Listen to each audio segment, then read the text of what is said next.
Chers élèves et professeurs, nous avons l'honneur de présenter notre travail concernant le roman Madame Bovary de l'écrivain Gustave Flaubert. Gustave Flaubert est un écrivain français né le 12 décembre 1821 et décédé le 8 mai 1880. Il est considéré avec Stendhal, Balzac et Zola comme l'un des plus grands romanciers français. Flaubert se distingue par sa conception du matière d'écrivain et la modernité de poétique romanesque. Ce roman souligne la différence entre la vie réelle et la vie fictive dans les livres romantiques. Il visualise les sentiments, les émotions, mais aussi la trahison. Notre premier personnage principal est Emma, une fille heureuse, une grande lectrice des livres romantiques. Quant au deuxième personnage, il s'agit de Charles Bovary, un campagnard naïf et impitoyable. Il est voyagé pour soigner le père d'Emma, puis il est tombé amoureux d'elle. Emma a accepté de l'épouser en pensant qu'il est l'homme riche et romantique dont elle avait toujours rêvé. Mais malheureusement, avec le temps, elle découvre qu'ils n'ont rien en commun, ni en termes d'émotion, ni de culture, ni de façon de penser. Et là commence sa misère. Maintenant, la question qui mérite d'être posée. Emma préservera-t-elle son mariage? Elle va passer par des trucs en secret pour réaliser ses désirs. Tout cela, on le verra.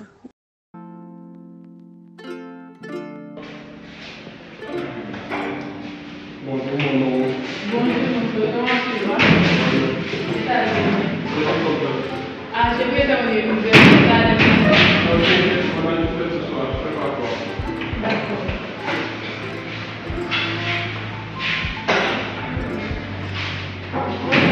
Qu'est-ce qui ne va pas chez toi? Non, il n'y a rien. S'il te plaît, dis-moi pourquoi tu pleures. En fait, je me sens prisonnière. Charles est trop impitoyable. J'en ai marre de sa froideur avec laquelle il me traite tous les jours. Je pensais passer les meilleurs moments de ma vie ici, mais non, tout me semble opposé. Tu sais, Charles est comme ça. Pour la comprendre. D'ailleurs, vous avez une question, je ne voulais pas voir. D'accord, mon ami. Lors d'une fête éblouissante, au milieu d'une foule, Emma et son mari dansaient sur musique classique. Non loin d'eux se trouve Léon, qui regarde de près Emma, qui le fascine par sa beauté et ses idées depuis qu'il l'a connue au début de la fête. Une idée lui tortait dans la tête, mais il avait honte. Et dans une autre, il osa lui demander de danser avec lui.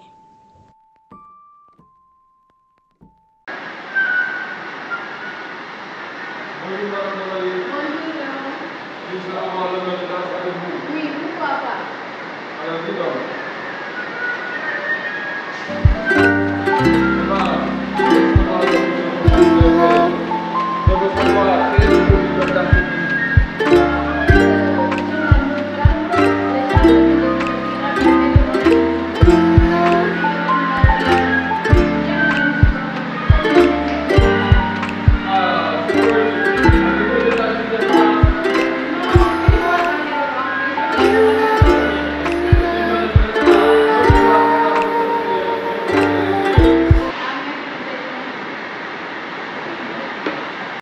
La relation d'Emma et Léon n'a pas duré longtemps, car Léon est voyagé pour terminer ses études.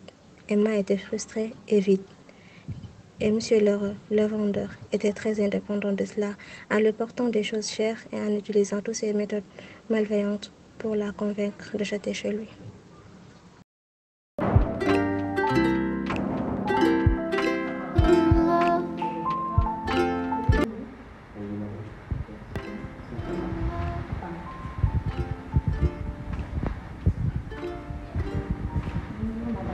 Oui. Lheureux, dis-lui d'entrer.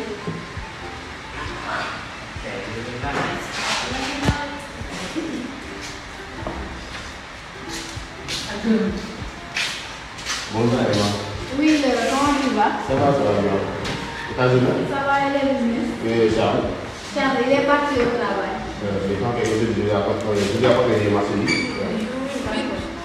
Madame, je lui apporte des trucs pour toi, assez important. Oui. Et que donc, vous pouvez continuer ça, c'est joli, non? J'attends si je lui apporte une montre, ça là. C'est une très belle montre. Merci. Mais Lheureux, tu sais, je ne suis pas en mesure pour acheter tous ces trucs maintenant. Et qu'est-ce qui ne va pas avec la montre là? Ah, juste une fatigue mentale et mon mari Charles aussi a des problèmes financiers. Non, l'argent ne va pas poser problème. Tu peux payer une partie du problème. C'est sûr? Oui, ça va, c'est problème. D'accord, je vais prendre jusqu'à la fin du mois donc. D'accord. Ça te va? À la prochaine.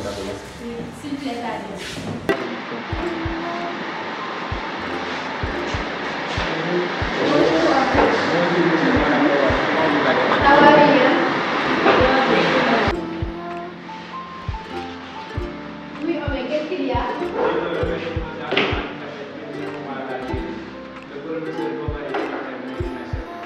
que je peux faire? Tu veux que je t'aide? Oui, je le veux. D'accord, une fois à la maison, je vais parler avec Charles. Ok, merci. D'accord. Ah, bonjour Charles, mon ami. C'est quoi? Ça fait longtemps. Ah, c'est Dame Bobby. Oui, c'est moi. Comment vous allez? Ça va, je vais bien. Tellement belle. Merci. Ah, vous me connaissez Charles, vous me connaissez. Je suis toujours en voyage. En fait, pour ne pas l'oublier, je suis venu vous inviter à la fête des villageois. Samedi à 10h.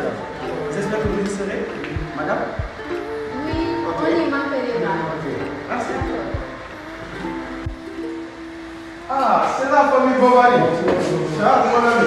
Madame Bovary. Enchanté. Excellent. Merci beaucoup. On l'a bien entendu.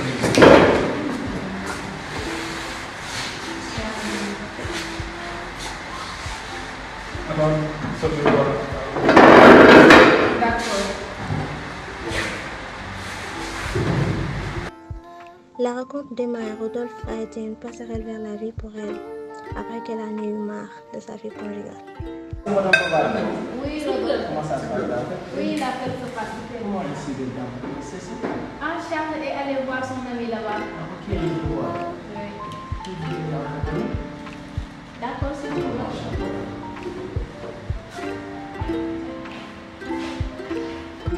Rodolphe a tiré Emma pour se mettre à l'abri des regards, pour lui avouer son amour, que une relation se noue entre eux et il envisage de s'évader ensemble. Bonjour sœur. Bonjour monsieur. Comment tu vas? Ça va, je vais bien. Merci beaucoup. Tu es nouvelle dans ce village, je t'en prie pas dans les hommages. Oui, c'est la première fois que je viens ici. Je suis là pour avouer mes péchés. Ah, vas-y, je t'écoute. En fait, je suis une femme mariée, mais je ne suis pas du tout heureuse dans mon couple. Avec le temps, j'ai découvert que mon mari n'est pas l'homme avec qui j'ai rêvé toujours d'avoir, qui est un mari romantique. Il ne l'est pas du tout. Entre-temps, j'ai noué des relations avec d'autres, jusqu'à même sortir avec son meilleur ami. Ma chérie, je te conseille d'arrêter. Tu sais très bien que ce que tu fais est ton péché. C'est inadmissible. Une femme mariée doit rester fidèle à son mari. Abandonne tes amours et concentre-toi sur ton mariage. Quoi qu'il soit, tu dois l'accepter comme il est. Donc, ne te développe pas sur d'autres. Bon, tu pourras le regretter un jour. Donc, c'est mieux que tu arrêtes ton affaire. Mais je l'aime seule. Non, tu sais très bien que c'est de l'amour illégitime. Et ces relations ne seront jamais reconnues par le Seigneur. Donc, c'est mieux que tu arrêtes. D'accord, je vais faire ce que tu m'as dit. Ok, merci ma chérie. À la prochaine fois. Inch'Allah. Emma dépensait beaucoup d'argent pour se déplacer d'une ville à l'autre afin de voir l'un, et les dettes du vendeur leur augmentaient de jour en jour. De plus, l'opération du garçon handicapé a échoué. Et pour toutes ces raisons, la situation de la famille Bovary va vers le bas. L'heureux a également remarqué qu'Emma trompait son mari et il l'a menacé de la révéler si elle ne payait pas les dettes, ce qui la mettait dans une mauvaise situation. Léon, s'il te plaît, j'ai des ennuis et j'ai besoin de l'argent. Faites-moi s'il te plaît. Combien de fois j'ai prévu de ne pas venir ici? Il faut avoir que nous avons le travail. C'est ce qui t'intéresse maintenant. Je t'ai dit que j'ai des ennuis et je veux que tu me donnes de l'argent, s'il te plaît. Oui, c'est ce qui m'importe. Sors et ne reviens jamais d'ici. Léon, Sors! Sors d'ici! Va! Léon m'a fait sortir de sa maison comme une chaîne. Je vais aller donc voir Rodolphe. Bonjour Rodolphe. Que faites dans ma maison? Non Rodolphe, je ne suis pas ici pour discuter. Alors, pourquoi tu es là? J'ai des problèmes. Et qu'est-ce qui se passe? Je veux de l'argent. Tu veux que je fasse moi? Oui Rodolphe. Tu as oublié ce que tu m'as fait? Toi qui m'as trahi pour ce jeune homme? Moi qui t'ai aimé? Moi qui ai oublié que Charles était mon homme? Non, plus qu'un ami, un frère. Tu es mon pire souvenir. Une femme qui s'est jouée de moi et qui a trahi ce que j'avais de précieux au monde. Qui restera toujours mon pire souvenir. Donc, Sors de ma maison. Non, écoute-moi s'il te plaît. Sors, j'ai dit. Écoute-moi une seconde. Vas-y, Il est vrai que Charles est ton ami et nous avons le problème ensemble. On a été démasqués. Nous avons besoin beaucoup d'argent. S'il vous plaît, Charles.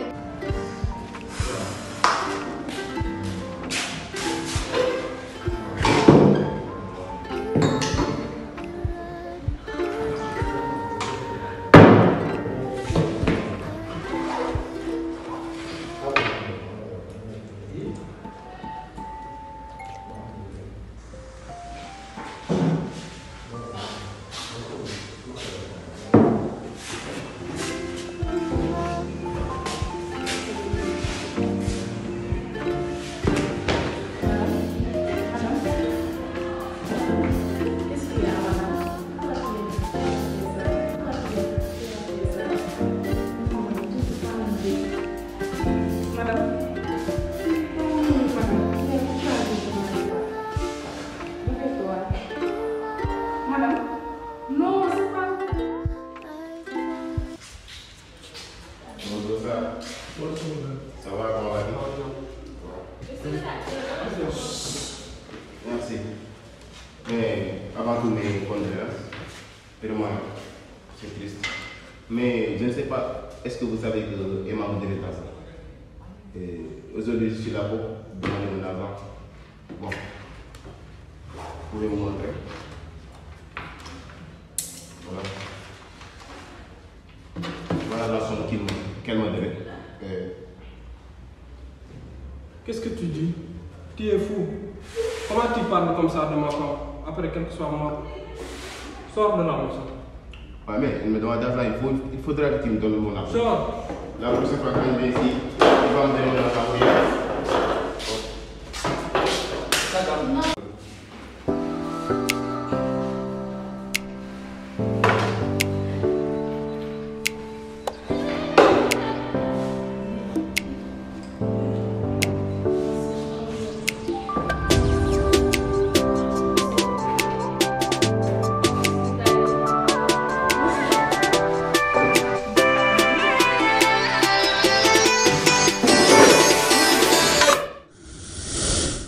Depuis notre naissance, on a couru avec le temps, on rêve, on souhaite et on dresse même des projets pour l'avenir.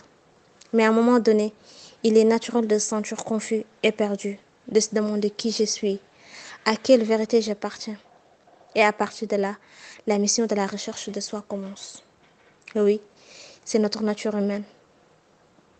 Mais peut-être qu'on n'a pas besoin de toutes ces luttes, on a juste besoin de nous donner un peu de simplicité. Le bonheur n'est pas un objectif qu'on atteindra, mais plutôt un chemin qu'on suit de notre propre volonté. Mais beaucoup d'entre nous les raccourcissent dans un rêve ou dans une situation d'attente. Et de là vient la déception et commence alors le voyage des mensonges et de tromperies. Ce voyage dans lequel nous perdons notre pure valeur.